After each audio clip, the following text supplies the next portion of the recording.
Hello and welcome to our YouTube channel.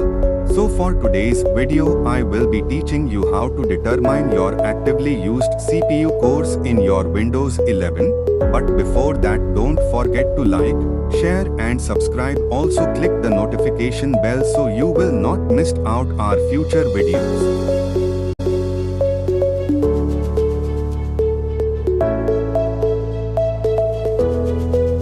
To check the actively used cores at a given moment using CMD command prompt, you can follow these steps. Open the command prompt, press the Windows key, type command prompt without quotes, click on the command prompt application that appears in the search results. Once the command prompt is open, type the following command and press enter.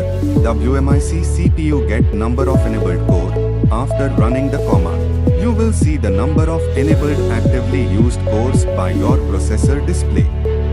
In the command prompt, please note that some processors might have the ability to dynamically adjust the number of active cores based on the system's workload, so the number of enabled cores may vary.